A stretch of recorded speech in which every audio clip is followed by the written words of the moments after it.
देखो बेटा, buffer solution किसको कहते हैं? बफर सॉल्यूशन वह सॉल्यूशन होता है, देखो ये मान लिया, सपोज करो ये कोई बफर सॉल्यूशन है। अभी बताएंगे हम बफर सॉल्यूशन क्या होता है, फिलहाल समझो कि बफर सॉल्यूशन है। इसके अंदर अगर मैं स्मॉल अमाउंट में एसिड, स्मॉल अमाउंट में स्मॉल अमाउंट ऑफ एसिड डाल दो बेटा, स्मॉल अमाउंट ऑफ एसिड डाल दूं या बेस डाल दूं, तो क्या होगा, जो ये सॉल्यूशन था इसकी पीएच में ज्यादा चेंज नहीं आएगा, ना के बराबर चेंज आएगा इसकी पीएच में, ध्यान रखेंगे। तो बस बफर सॉल्यूशन एक ऐसा सॉल्यूशन होता है इसके अंदर हम अगर स्मॉल अमाउंट में एसिड या बेस डाल दें तो इसके अंदर पीएच में चेंज नहीं होता, इतना होता है कि पता भी नहीं लगता उसका। इसको बफर सॉल्यूशन बोलते हैं। इसको मैं रफ कर रहा हूँ, देखेंगे इसकी डेफिनेशन देखते हैं बेटा, इसी को हम डेफिनेशन में बना रहा हूँ, फिर एक एक करके सारे बफर देखेंगे क्या है क्या नहीं। Buffer solution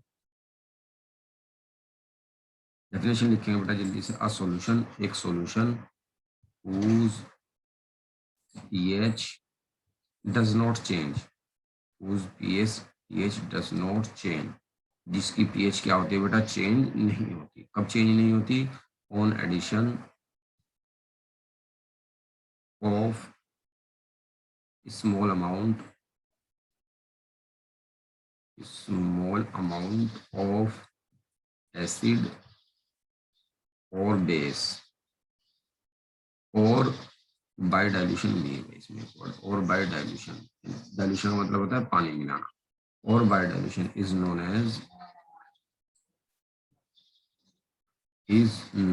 as buffer solution, buffer solution.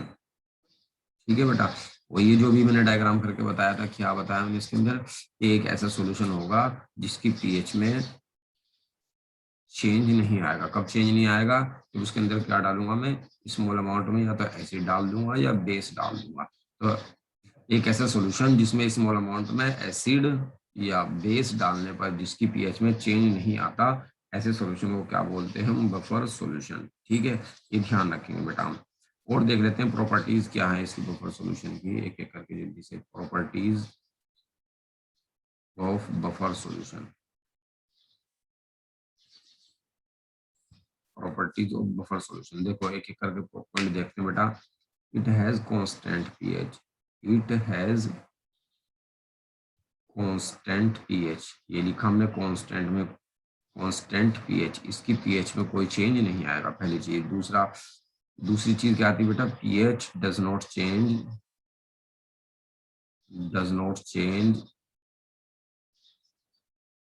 On addition of small amount of acid. ऊपर वाली डेफिनेशन को पार्ट में बना बना के लिख रहा हूँ बस बेटा मैं, स्मॉल अमाउंट ऑफ एसिड और बेस। तीसरा पॉइंट क्या रहेगा बेटा इसके इसके इसके अंदर, यहाँ पर ये भी देखेंगे। ठीक है, बस दो ही मेन, तो बेटा दो ही पॉइंट है, दो ही पॉइंट आप ध्यान रखें, मेन दो ही पॉइंट लगा लेते हैं। आगे आता है बेटा इसके अंदर एक हेडिंग आती है बफर एक्शन। बफर एक्शन क्या होता है उसको देख लेते हैं। बफर एक्शन, पहले हेडिंग तो बेटा इसके अंदर हमने डेफिनेशन की देखी, दूसरी हेडिंग जिसकी देखी हमने प्रॉपर्टीज की देखी, तीसरी हेडिंग देखेंगे हम बेटा इसकी बफर एक्शन। बफर एक्शन किसको बोलते हैं भाई, बफर एक्शन। बफर का जो काम होता है बेटा उसको बफर एक्शन बोल देते हैं, सिंपल सी चीज तो ये है। ठीक है, बफर एक्शन क्या बोला बेटा मैंने यहाँ पर, बफर का जो काम होगा, क्या काम होगा बफर सॉल्यूशन का, अगर इसके अंदर थोड़ा सा एसिड या बेस मिला दूं बफर सॉल्यूशन के अंदर, तो ये अपने अंदर होने वाली जो पीएच में चेंज होगा उस पीएच चेंज का क्या करेगा, ये अपोज करेगा। यही बफर का काम है। बफर का काम क्या है, मान लिया ये आपका बफर सॉल्यूशन है, क्या है ये, बफर सॉल्यूशन। बफर सॉल्यूशन है मान लिया है, इसके अंदर अगर मैंने एसिड या बेस मिला दिया, एसिड या बेस, तो ये क्या काम करेगा, बफर सॉल्यूशन। एसिड या बेस मिलाने से इसके पीएच में क्या हो जाना था बेटा, चेंज हो जाना था। तो बफर सॉल्यूशन क्या काम करेगा, उस चेंज का अपोज करेगा। तो चेंज का अपोज करना ही बफर का काम होता है, बफर का एक्शन होता है। डेफिनेशन लिख लेते हैं बेटा इसके, क्या है एक्शन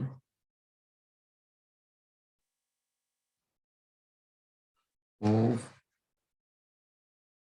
बफर सॉल्यूशन। क्या होता है बेटा, क्या है, ऑन एडिशन, यहां से काम स्टार्ट होता है बेटा इसका, on addition of small amount of acid और base, small amount of acid और बेस by which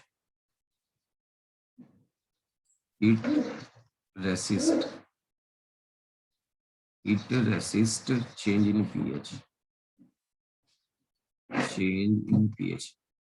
भाई इसमें ज्यादा दिमाग नहीं लगाना। बफर एक्शन का मतलब क्या है, बस बफर का काम, क्या काम होगा बफर का, कि अगर इसके अंदर बफर सॉल्यूशन के अंदर हम एसिड या बेस डालेंगे तो एसिड या बेस डालने से बफर सॉल्यूशन में जो पीएच में चेंज आएगा, उस पीएच में चेंज का क्या करेगा, बफर अपोज करेगा। ठीक है, पीएच में होने वाली जो चेंज है उसका क्या करता है, बफर अपोज करता है। तो अपोज करना ही बफर एक्शन कहलाता है। बस इतना ध्यान रखेंगे भाई, और कुछ नहीं याद रखना इसके अंदर। हम जल्दी से उतारेंगे इसको बेटा। अब फोर्थ देख लेते हैं बेटा। यहाँ पर फोर्थ क्या है, यहाँ पर बफर रेंज।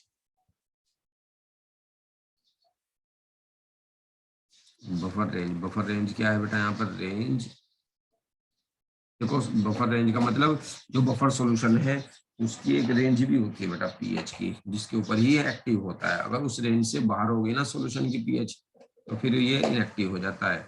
तो यही बफर रेंज कहलाती है। क्या, range of a buffer, range of a buffer solution over which it is effective,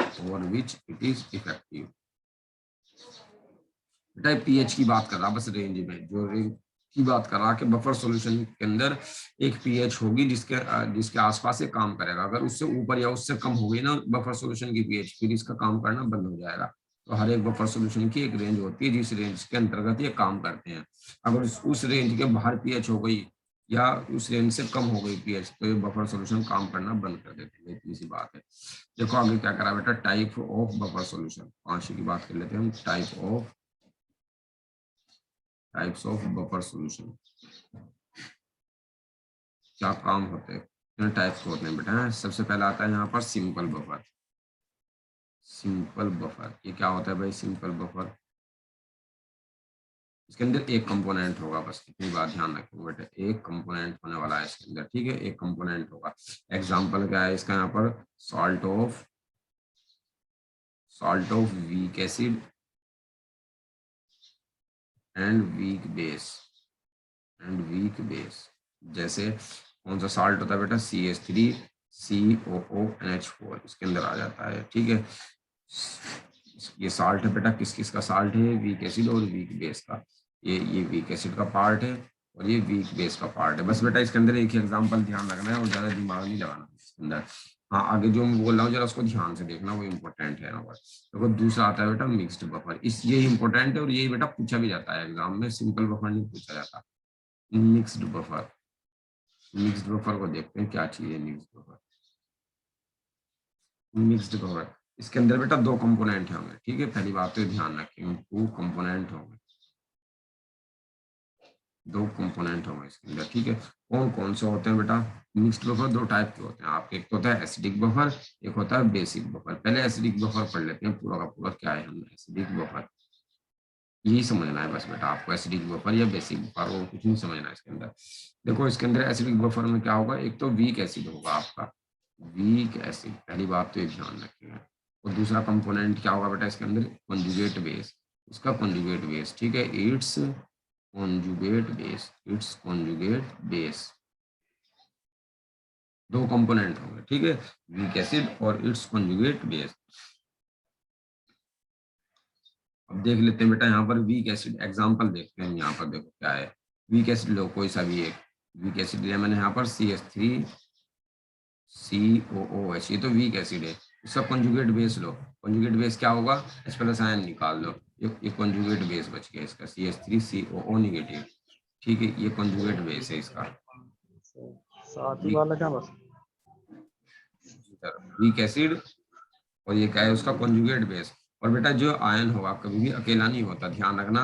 अगर ये निगेटिव है तो पॉजिटिव भी होगा इसके साथ। ये ऐसे CH3COON बन गया। लेकिन यहाँ पर जो कॉन्जुगेट बेस बोलूंगा ना मैं, इस वीक एसिड का जो साथ कॉन्जुगेट, में जो ये हाँ वीक एसिड का कॉन्जुगेट बेस है भाई, ध्यान रखना क्या है, कॉन्जुगेट बेस। चलो एक एग्जांपल हो गया, एक एग्जांपल और देख लेते हैं बेटा हम। जैसे जैसे एक एग्जांपल और है हमारे पास यहाँ पर HCOOH, ये वीक एसिड है, इसका कॉन्जुगेट बेस बनाओ, H प्लस आयन निकाल दो इसके अंदर से। जब H प्लस आयन निकाल देंगे तो ये बचेगा HCOO नेगेटिव, इसका कॉन्जुगेट बेस है। मैंने कहा अगर आपका नेगेटिव पार्ट है तो पॉजिटिव पार्ट भी होगा, पॉजिटिव पार्ट कोई सा भी ले सकते हैं। तो ये वीक एसिड है बेटा, ये क्या है आपका वीक एसिड, और ये क्या है कॉन्जुगेट बेस, इतना इतना, ये कॉन्जुगेट बेस है। तो वीक एसिड भी होगा और कॉन्जुगेट बेस भी होगा।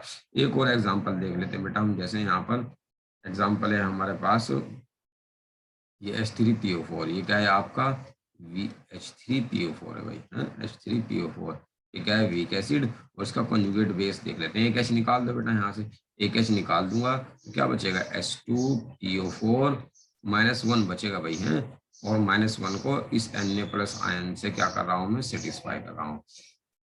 ये वीक एसिड है और ये उसका कॉन्जुगेट बेस है, इतना इतना। वीक एसिड और कॉन्जुगेट बेस, ये कॉन्जुगेट बेस बेटा खाली आयन की फॉर्म में नहीं होना, इसके साथ अगर नेगेटिव है ना कॉन्जुगेट बेस, तो इसके साथ पॉजिटिव वाला पार्ट भी जरूर होगा, ये ध्यान रखेंगे आप। एक चीज तो ये हो गई भाई, आपको पहचानना है कि जैसे आपको एक क्वेश्चन दे रहा हूँ यहाँ पर, कह रहा which of the following will form acidic buffer, question number 1 क्या कह रहा है बेटा, विच ऑफ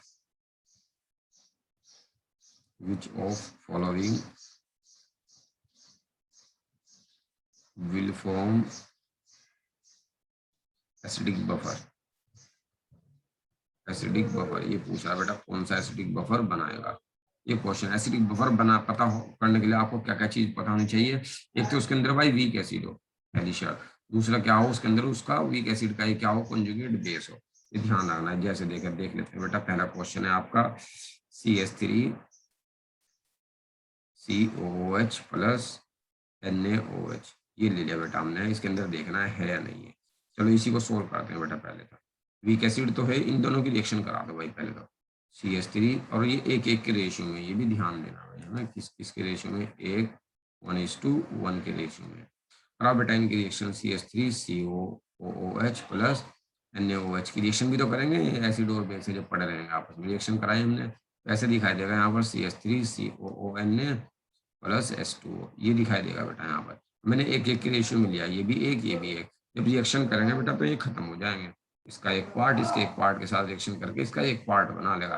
ठीक है, ये कितना बचेगा 0, ये भी कितना बचेगा 0, ये कितना बनेगा 1 बनेगा। इससे तो मतलब ही नहीं है, वाटर से वाटर भी 1 ही बनेगा। अब बताइए बेटा, डाला तो मैंने सोल्यूशन के अंदर क्या डाला, CH3COH डाला और NaOH डाला। ठीक है, लेकिन मिला क्या मुझे, डाल ले तो मैंने दोनों, लेकिन ये दोनों रिएक्शन करके किसके अंदर चेंज हो गए, किसके अंदर चेंज हो जाएंगे, ये CH3COONA के अंदर चेंज हो जाएंगे। तो डाला क्या मैंने, एसिड और बेस डाला, लेकिन मिला क्या मुझे वहां पर, साल्ट मिला। अब इसके अंदर चेक करेंगे, अब सॉल्यूशन के अंदर बस सिर्फ ये बेटा, ये नहीं बचा, ये 0 बच गया, ये भी 0 बच गया, खत्म हो गए दोनों, 1:1 के रेशियो में तो रिएक्शन कर गए। सॉल्यूशन के अंदर 2 चीजें, एक तो पानी है और एक ये है साल्ट। अभी इसके अंदर बताइए बेटा क्या है। ठीक, इसके अंदर वीक एसिड दिखाई दे रहा नहीं है तो साल्ट है। तो बेटा ये जो होगा, इन दोनों का मिक्सचर जो होगा आपका, ये बफर नहीं कहलाएगा। क्यों नहीं कहलाएगा ये बफर, क्यों नहीं कहलाएगा भाई, ये इतना इतना बफर क्यों नहीं कहलाया आपका ये बफर, क्योंकि इसके अंदर आपको सिर्फ साल्ट दिखाई, साल्ट डाले 2 चीज, लेकिन साल्ट दिखाई दिया बस आपको, वीक एसिड है ही नहीं इसके अंदर, कहीं भी दिखाई नहीं दे रहा इसके अंदर वीक एसिड। क्यों, वीक एसिड खत्म हो चुका आपका। दूसरा देख लेते हैं, जैसे ये आपका CH3COOH प्लस NaOH, और इनका बेटा उसने रेशियो दिया, कितना रेशियो दिया, 2:1। अब देखते हैं बेटा इसको करके हम यहाँ पर, ये कि मैं इधर से इसको रफ कर रहा हूँ, इधर से देखते हैं। इसमें देखना है हमें क्या है, ये जो मिक्सचर दिया मैंने यहाँ पर, क्या ये आपका ये वाला जो मिक्सचर है इतना इतना, क्या ये आपका बफर है, एसिडिक बफर या नहीं है, इसको चेक कर लेते हैं बेटा। मैं इधर देखते हैं इसको, मैं दूसरे वाले पर देखो, पहले इनकी रिएक्शन करा के देखेंगे बेटा। जैसे भी रिएक्शन कराए मैंने बिल्कुल ऐसे, CH3COH और Na, अगर रेशियो दिया तो बेटा करा के देखेंगे, नहीं दिया तो 1:1 रेशियो मान के चलेंगे, 1:1 है दोनों का रेशियो, ये ध्यान रखेंगे भैया। कराओ इसकी रिएक्शन, CH3COONA प्लस H2, अगर नहीं दिया ना उसने रेशियो तो 1:1 रेशियो मान के चलेंगे हम भाई। इसका रेशियो कितना था 2, इसका कितना था 1। अभी इस रिएक्शन स्टार्ट नहीं, इनका कितना है बेटा 0:0। अब इनका ये तो इसका 1 मोल इसके 1 मोल के साथ रिएक्शन करेगा तो ये तो खत्म हो जाएगा, इसका 1 बच जाएगा कुछ देर के बाद। और ये कितने बनेंगे, इसका 1 मोल इसके 1 के साथ रिएक्शन कर रहा है तो 1 ही बनना है इसका, तो 1 ही बनेगा भाई इसका। अब बताइए क्या क्या चीज पड़ी हुई है इस सॉल्यूशन के अंदर, इस सॉल्यूशन के अंदर क्या क्या चीज पड़ी हुई है। ये दोनों खुद ही रिएक्शन कर जाएंगे। एक तो क्या चीज पड़ा, वो बच रहा है बेटा आपका, ये बच रहा है वीक एसिड का 1 मोल, एक तो वीक एसिड बच रहा है, एक ये बच रहा है CH3CON का 1 मोल बना। इसके अंदर देख लीजिए क्या क्या इस वीक एसिड का कॉन्जुगेट पार्ट है, बिल्कुल है। वीक एसिड है आपके पास सॉल्यूशन में, दिखाई दिया आपको वीक एसिड है आपके पास सॉल्यूशन में। कितना मोल है वो वीक एसिड का, 1 मोल प्लस, और सॉल्यूशन के अंदर क्या है, तो खत्म हो गया NaOH, तो पानी है, पानी को काउंट नहीं करते भाई, पानी तो होता है सॉल्यूशन के अंदर। ये बच रहा CH3CON का 1 मोल। क्या इसके अंदर कॉन्जुगेट पार्ट है इसका, बिल्कुल है भाई। कौन सा है वो पार्ट कॉन्जुगेट, CH3COO नेगेटिव, ये है वीक एसिड का कॉन्जुगेट पार्ट। H+ आयन निकालने पर जो बनता है, मैंने कहा था आयन अकेला नहीं होना, तो ये भी है। तो बेटा वीक एसिड भी है और उसका कॉन्जुगेट पार्ट भी है, तो ये क्या कहलाएगा आपका, एसिडिक बफर कहलाएगा, ये एसिडिक बफर। इस तरीके से देखेंगे भाई हम इसको, ऐसे पहचानना है रिएक्शन करके, जरूरी नहीं है बेटा वो रिएक्शन ही दे, वो सिंपल सिंपल से एग्जांपल भी दे सकता है। जैसे मैं रफ कर रहा हूँ इसको भाई, आपको पहचानना है कौन सा एसिडिक बफर है कौन सा नहीं। जैसे आपकी बुक के एग्जांपल ले लेता हूँ, 2-3 है, आसान आसान से दिए हैं उसके अंदर एग्जांपल। जैसे एक दिया बेटा उसने यहाँ पर कार्बोनिक एसिड, क्या दिया, कार्बोनिक एसिड, कार्बोनिक एसिड। एक दिया सोडियम हाइड्रोजन सल्फेट या सोडियम हाइड्रोजन कार्बोनेट, ये दिया भाई सोडियम हाइड्रोजन कार्बोनेट। इसको पूछा है क्या बफर है या नहीं, पहले तो हमें बेटा इसका फॉर्मूला ही पता होना चाहिए कार्बोनिक एसिड का, क्या होता है H2CO3। बिल्कुल सही बात है, तो वीक एसिड हो गया भाई H2CO3।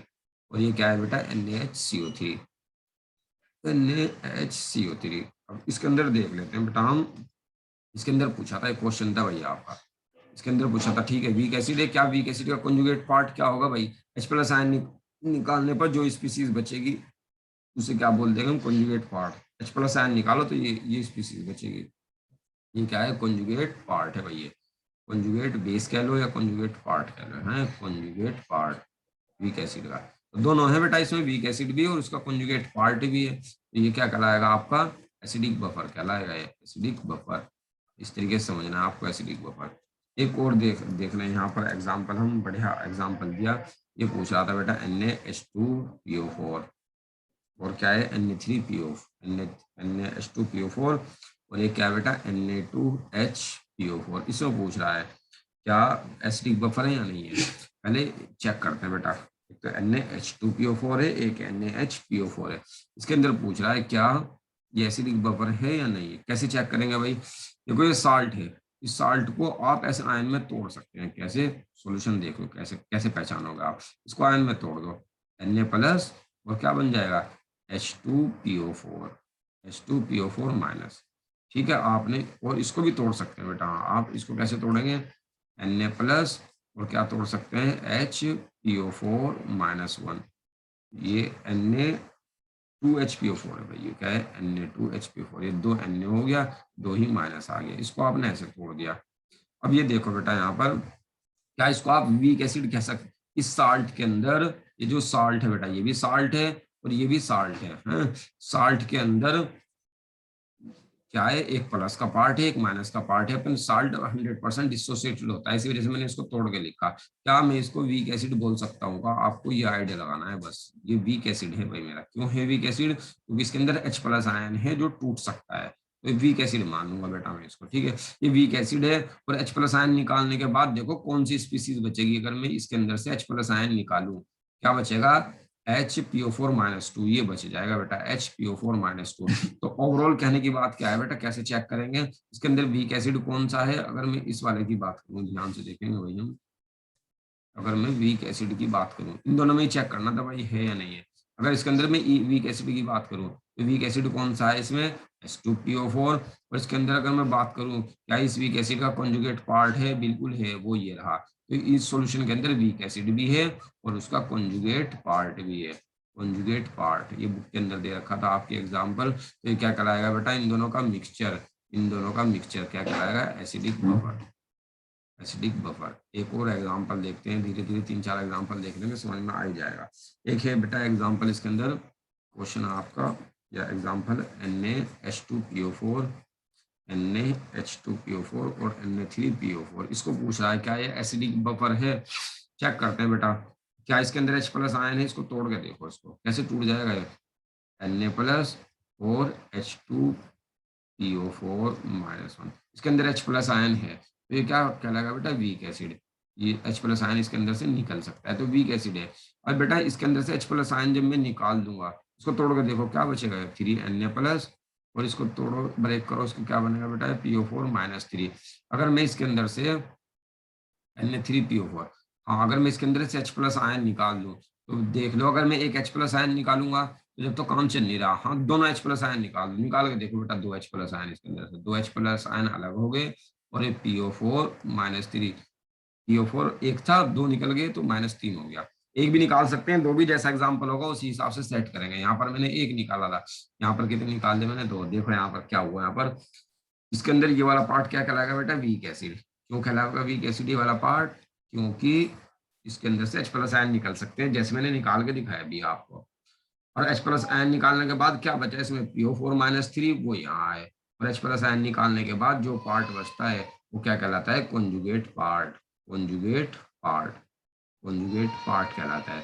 तो इस मिक्सचर के अंदर ये जो पूरा मिक्सचर था, इसके अंदर वीक एसिड भी है, जो ये मैंने बना के दिखाया यहाँ पर, ठीक है। इसमें वीक एसिड है, और इधर वाले में क्या है, इस वीक एसिड का कॉन्जुगेट पार्ट। कॉन्जुगेट पार्ट क्या है बेटा, वो PO4-3। क्यों, ये बना के दिखाया मैंने यहाँ पर, कॉन्जुगेट पार्ट कैसे बनता है, वीक एसिड में से H प्लस आयन निकालने पर जो बचता है उसको क्या बोलते हैं, कॉन्जुगेट पार्ट। इस तरीके से भाई उम्मीद करते हैं समझ आया होगा थोड़ा थोड़ा सा। एक एग्जाम्पल और लेते हैं बेटा हम, है जो आपके काम का है, बड़ा काम का, जैसे,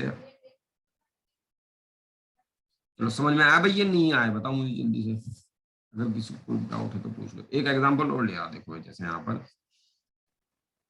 रफ कर रहा हूँ भाई मैं, अच्छा इसको, ये हुआ आपका रफ।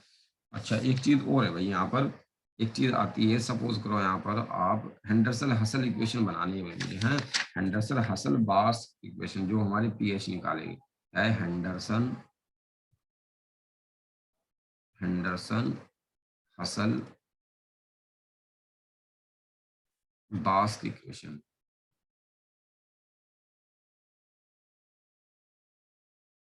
एंडरसन हसल बास की इक्वेशन, इसको देखना है बेटा क्या कौन सी इक्वेशन है, पीएच निकाला जाता है।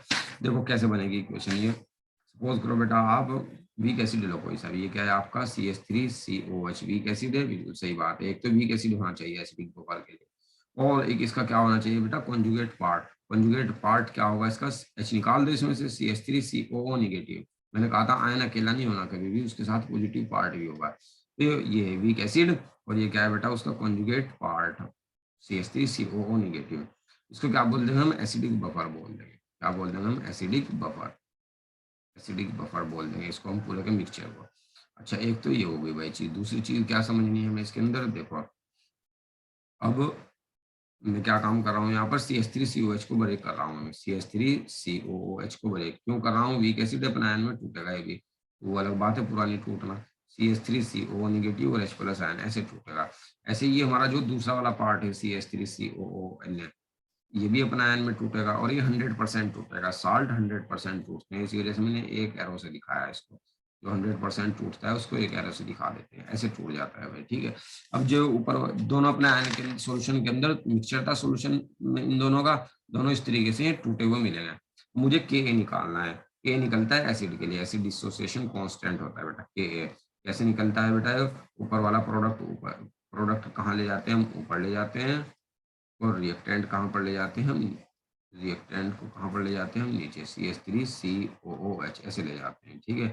अब मुझे क्या काम करना था भाई, इसके अंदर से पीएच का फॉर्मूला बनाना है भाई मुझे इस इक्वेशन से। तो मुझे H प्लस आयन चाहिए, H प्लस आयन कैसे निकलेगा भाई, यहाँ से H प्लस आयन Ka में किसकी मल्टीप्लाई कर दूंगा मैं, CH3 क्रॉस मल्टीप्लाई कर दिया मैं, CH3COOH, और किसकी मल्टीप्लाई नीचे क्या आ जाएगा आपका, ऐसे मल्टीप्लाई कर दी मैंने, क्रॉस क्रॉस मल्टीप्लाई कैसे, इसकी इधर और इसकी इधर है, अपॉन में एक मान के, यहाँ पे क्या आ जाएगा आपका CH3COO निगेटिव, और क्या बचेगा भाई आपका H प्लस आयन, ये बच जाएगा आपका H प्लस आयन। ठीक है, अब क्या काम करते हैं बेटा, मुझे पीएच कैसे बनाना है, दोनों ओर का माइनस लोग लेना पड़ेगा। इस इक्वेशन का ले लो, दोनों ओर से माइनस लोग ले लेते हैं।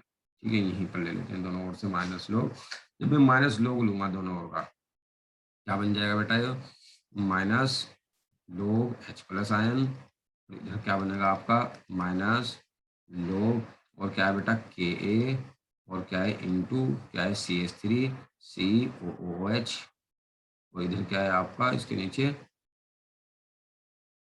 ये H नहीं है भाई यहाँ पर, सॉरी क्या काम किया था मैंने, H प्लस आयन की वैल्यू निकालनी थी, KaCH3, ये H नहीं है भाई यहाँ पर, इसको हटा ही देंगे हम, ये H नहीं है हमारे यहाँ पर।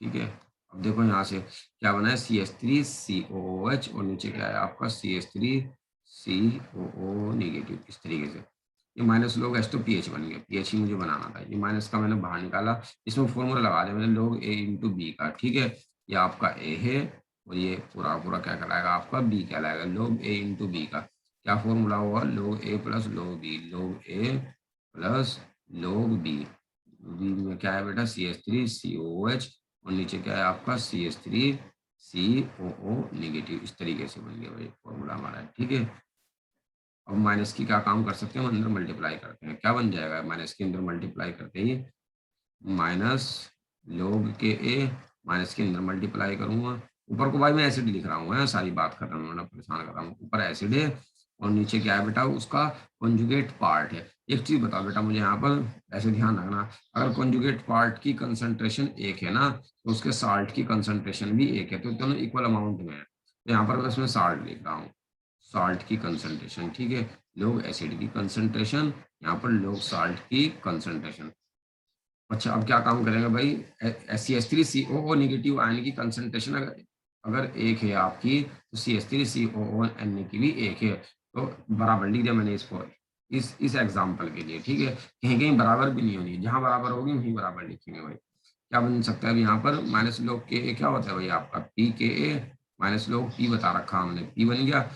और बेटा अगर मैं क्या काम करूँ यहाँ पर, इस माइनस का अगर मैं प्लस बना दूं तो ये उल्टा हो जाएगा, ऊपर क्या चल जाएगा आपका, ऊपर क्या चल जाएगा आपका साल्ट, और नीचे क्या आ जाएगा आपका एसिड। ये फॉर्मूला बनाना था मुझे, और ये मेरा फॉर्मूला बन गया, किसका बन गया, ये पीएच का। इसके ऊपर 3-4 क्वेश्चन देखते हैं भाई, भी पीएच का फॉर्मूला, पीएच बराबर क्या है, पीके प्लस लोग साल्ट अपॉन एसिड। कैसे हुआ है माइनस का, ये माइनस लोग तो होता है आपका पी, ये तो लिख दिया मैंने पी, इस माइनस का प्लस कैसे करा मैंने, उल्टा कर दिया बेटा, साल्ट को ऊपर ले गया और एसिड को नीचे, तो उल्टा हो जाता है रेशियो, इसको देख लेते हैं।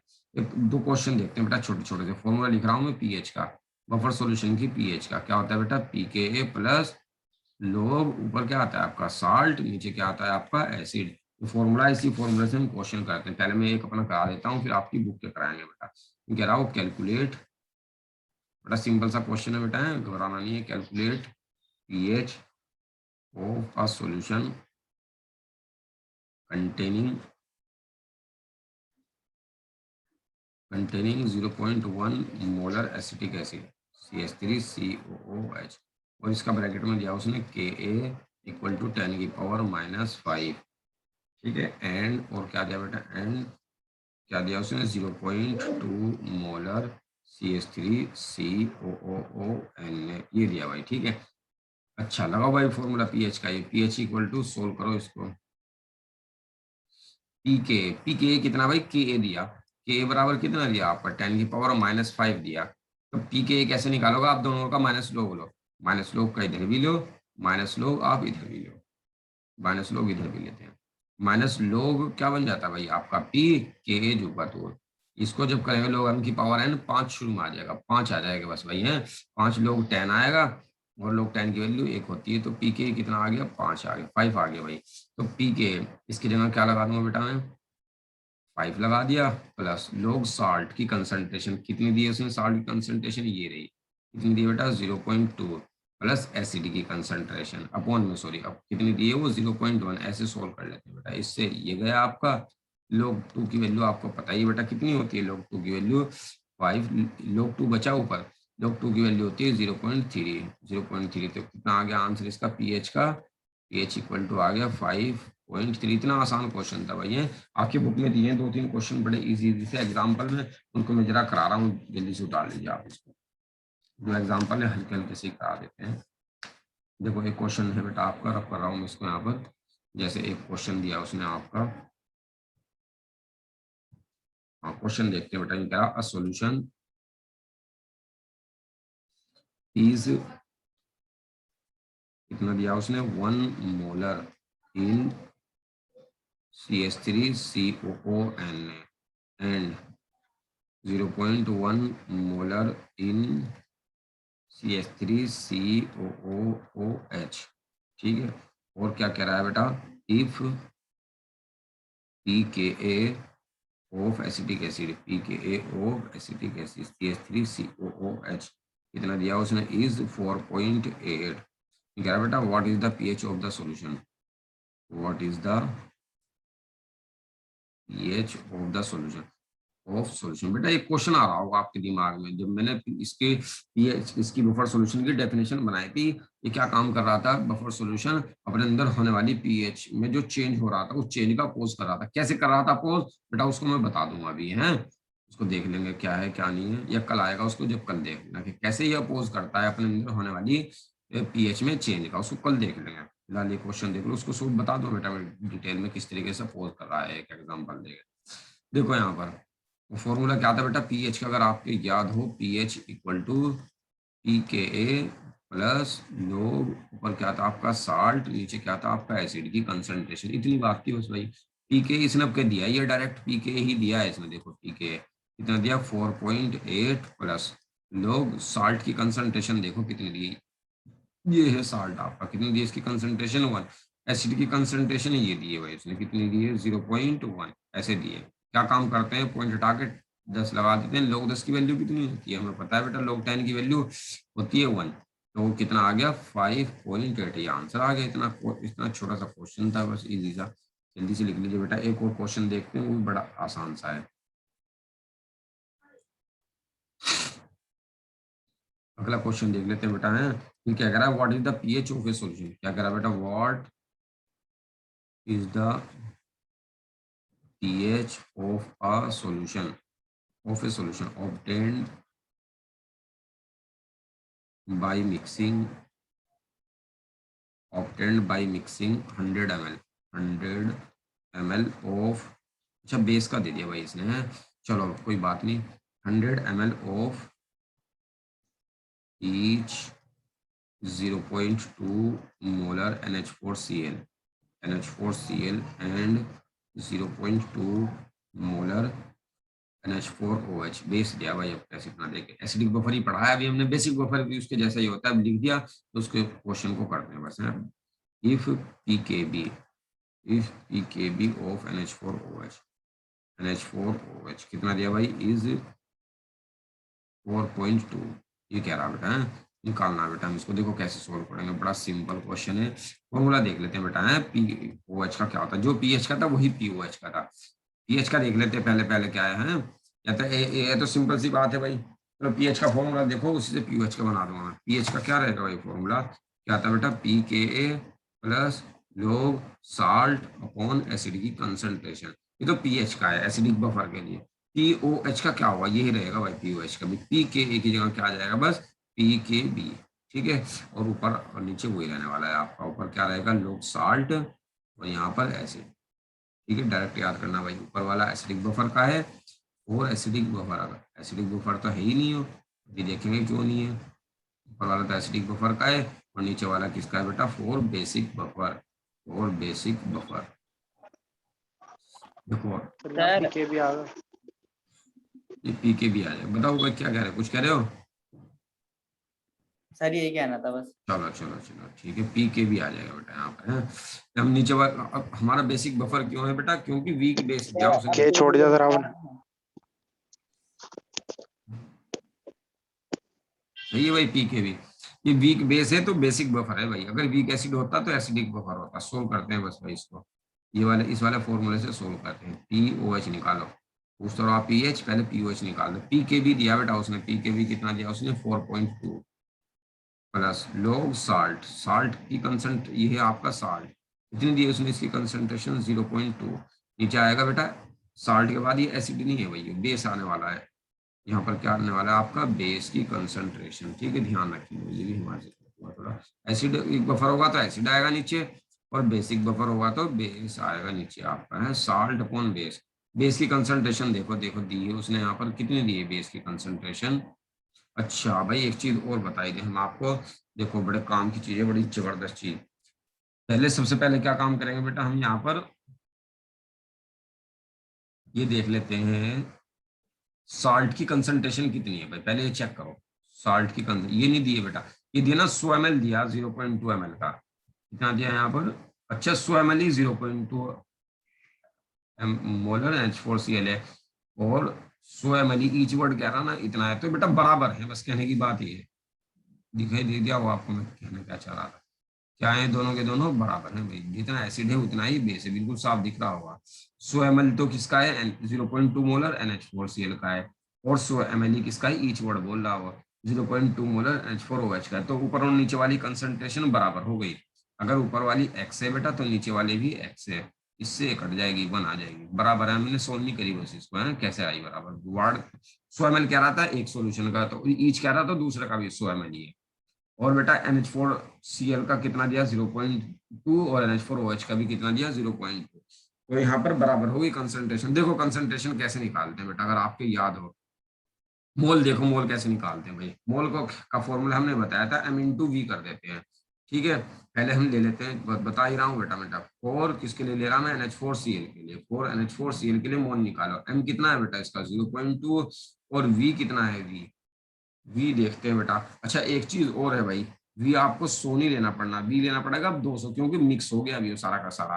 ठीक है, क्या हो गया, यो मिक्स हो गया यहाँ पर, समझ रहे। अच्छा मिक्स होने से पहले देखो वॉल्यूम देखो कितना है यहाँ पर, 100 कितना हो गया, n बराबर इसकी से मल्टीप्लाई कर देंगे कितना आ जाएगा 20।